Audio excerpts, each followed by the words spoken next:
Hello ladies and gentlemen, my name is Eirik, welcome to my studio and my YouTube channel. You are watching an excerpt, a short section of my new Patreon exclusive series, available to my patrons who support me with $5 or more. The full-length video is over 40 minutes long and full of valuable information.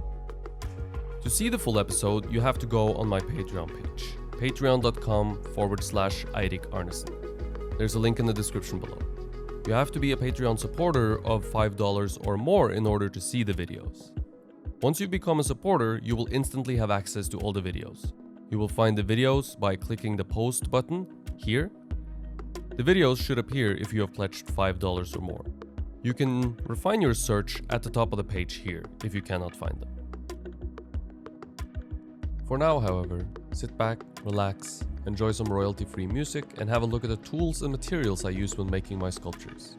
I get a lot of questions about this, so I think you'll find it interesting. What you'll need to make the armature, you'll see once we begin making the armature a little bit later, and I'll explain the tools we used then. For now, let's talk about everyone's favorite topic, which is not tool, but it is a material, and it is clay. What kind of clay do you use is perhaps the most asked question I get. And I understand why, but the answer is always the same. The clay I use is about as basic as it gets. I use the cheapest water-based terracotta clay that I can find here in Florence with no chamotte. Chamotte is fired, ground up clay that they mix in with the clay to give it texture. Depending on the project, I might use another clay. And usually my clay of choice then is Chavant Le Beau Touché or Chavant NSP Medium. They are both oil-based clays. They're often called plastilina or plasticine. And I think they're great for smaller scale work because they don't dry out, which water-based clay does, of course.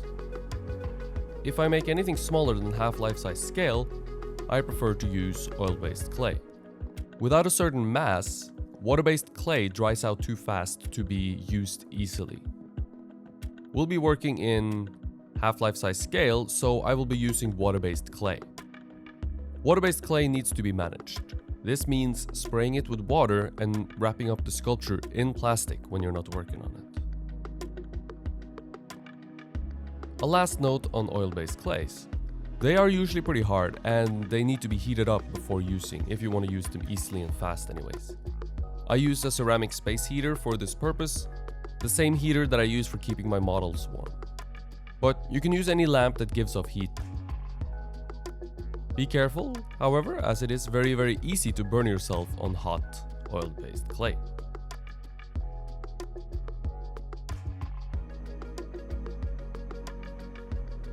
Let's thank today's sponsors, my Patreon supporters on Patreon, who have ensured the continued existence of this channel and allowed me to upgrade my gear bit by bit, making better looking and better sounding content for all of you watching.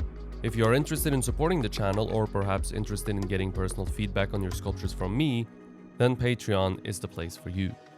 You'll get in-depth feedback on techniques and how you can apply them to your own work. Anything sculpture related goes. We can talk about armatures, supplies, mold making, anything you need help with in your sculpting endeavors. So check it out, there's a link in the description below. And again, thank you so much to those of you who have given generously and supported me. It really means the world.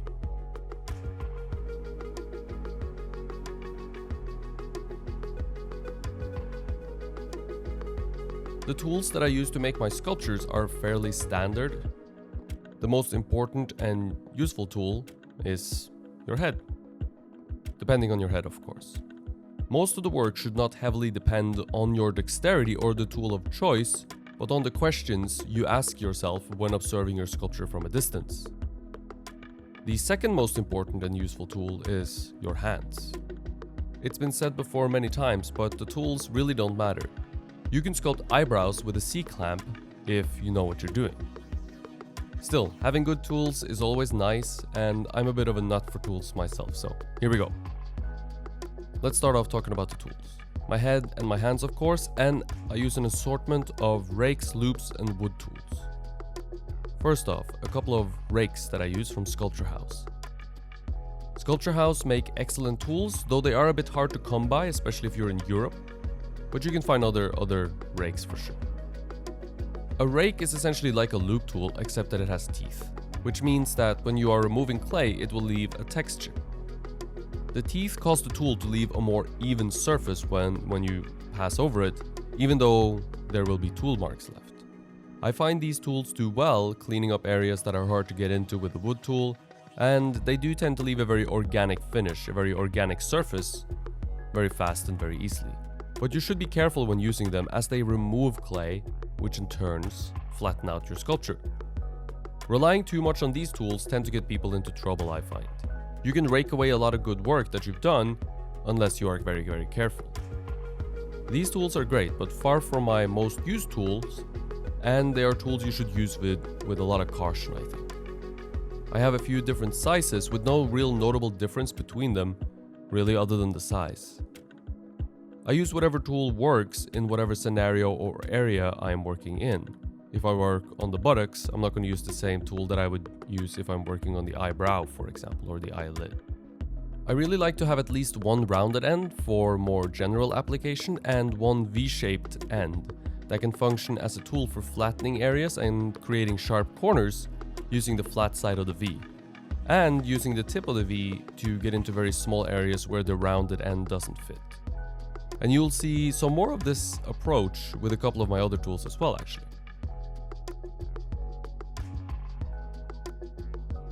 Then there is my main driver, my wood tool from Tyranti. It's a B7 or B8. The number stands for the length of the tool. Now, mine broke in half while sculpting my female torso when I was in school back in 2016, so I've had this tool for a while. But the shortened version means it's very easy to use and get into hard to reach areas. A longer tool can sometimes be a little bit in the way, I find. The back end of the tool constantly hitting your work. So this shortened version fits in the hand, and it's what I swear by. I use it mostly to apply clay and to model with. It's my most used tool by far. And I have several other versions that I use as well, smaller, some larger, some slightly different shapes, but none as much as this here.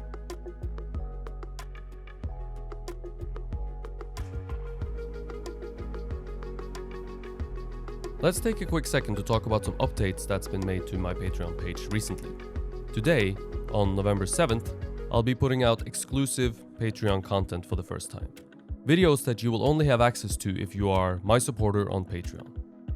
The first series we will embark on is the Beginner's Guide to Figure Sculpture. We will cover how to sculpt a standing nude female figure in contrapposto in half life-size scale. I will cover everything from the armature, the sculpting, and eventually the mold making. This will be the one stop for all the answers you'll need. This will be the one stop for all the answers you'll need for sculpting a standing nude figure. Whether you sculpt from life or from photo reference, we will cover how to work from both. One video will be released on the first Thursday of every month, starting on November 7th. The video will be longer than what you're used to seeing here on YouTube, at around 30 to 45 minutes each episode.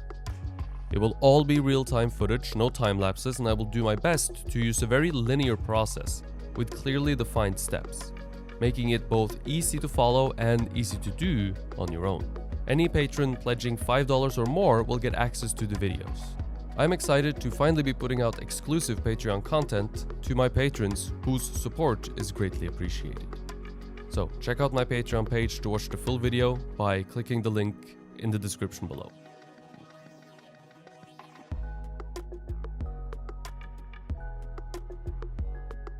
Next in line is the utmost important drawing tools. Not pencils, but tools I use to draw on the clay with.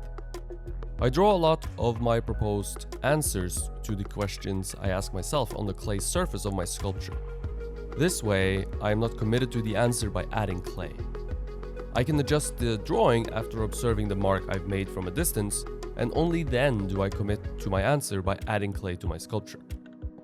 You'll see the drawing tool in action throughout the entire process, and probably in every episode. I have two tools that I use for drawing. One is a small wooden knife that I use for more delicate operations. I've sanded it so that it's quite sharp and quite thin, and it leaves a thin, delicate line. Most of the intricate drawing, like forms for example, is going to be done with this tool. The other tool is a simple butter knife.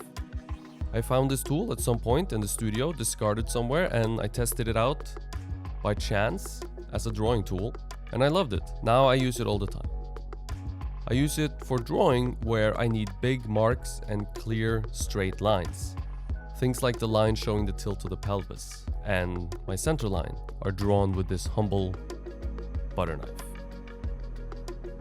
A tool I frequently use in conjunction with the rake tool is the loop tool.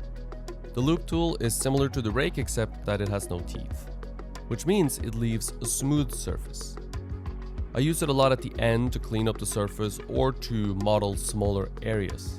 They come in a huge variety of shapes and sizes, and I think it's really all about getting properly used to one or two in order to use them at their full potential.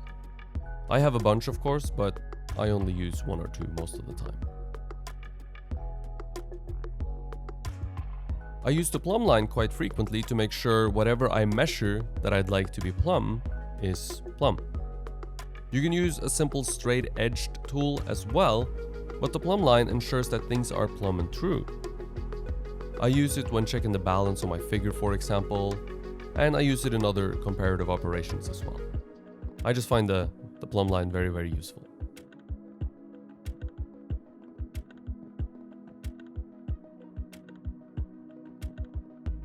Thank you for watching and stay tuned for a new video next Thursday. Hit the subscribe button and the bell to be notified whenever a new video comes out. If you enjoyed the video, click the like button and share with your friends and family. It helps me out a lot. Thank you for watching, stay creative, and I hope to see you in the next one.